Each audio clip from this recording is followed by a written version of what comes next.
Welcome to H today.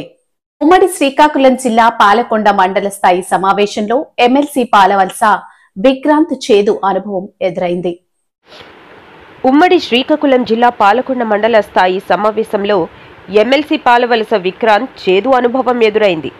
Palakonda MDO విజయరంగారావు ఆహ్వానం మేరకు మండల స్థాయి సమావేశానికి హాజరైన ఎమ్మెల్సీ పాలవలస విక్రాంత్ గేట్ వద్దనే అడ్డుకున్న పోలీసులు తనకు ఆహ్వానం ఉందని అందుకే వచ్చానని పోలీసులకు వివరించిన పాలవలస విక్రాంత్ ఎండీఓ సెలవులో ఉండటంతో ఇన్ఛార్జ్ ఎండీఓ వద్దకు విషయాన్ని తీసుకెళ్లిన పోలీస్ సిబ్బంది.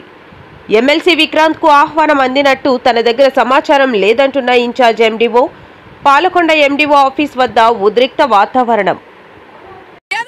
సర్పంచులు బీఫామ్ మీద గెలవలేరు కదా, సర్పంచులు ఎందుకు ఇక్కడ ఆపుతారు? అలాంటప్పుడు ఎండీఓ బాధ్యత వహించాలి. తప్పకుండా మీరు ఏదైనా ఒకవేళ అధికార పార్టీకి సంబంధించిన కాకపోతే ఏ సర్పంచ్ కూడా రావద్దని చెప్పి నోటీసులు ఇవ్వమని చెప్పండి. అలా చెప్పకుండా ఎందుకు మమ్మల్ని ఎందుకు ఇక్కడ రోడ్ల మీద అబాస్పాలు చేయాలి? మేము గౌరవ మర్యాదలు కలిగిన వాళ్ళమే కదా, మాకు పరువు ఉంది కదా, మేము ప్రజల పక్షాన్ని పోరాటం చేయడానికే కదా వచ్చాం. మా సమస్యని మేము చెప్పుకోకుండా గొంతు నొక్కేస్తే మేము ఎవరికి వెళ్ళి చెప్పుకోవాలి? మా సమస్యలు తీర్చడానికి లేదా ప్రభుత్వం అందరిది కదా, కేవలం ఒక పార్టీదా ప్రభుత్వం? ఒక పార్టీకి కొమ్ము కాస్తుందా ప్రభుత్వం అనేది? ప్రభుత్వం అంటే ప్రతి ప్రజల పక్షాన ఉండాలి అనే కదా మనం అనుకుంటాం. మేము ప్రజల్లో ఒక భాగమే కదా.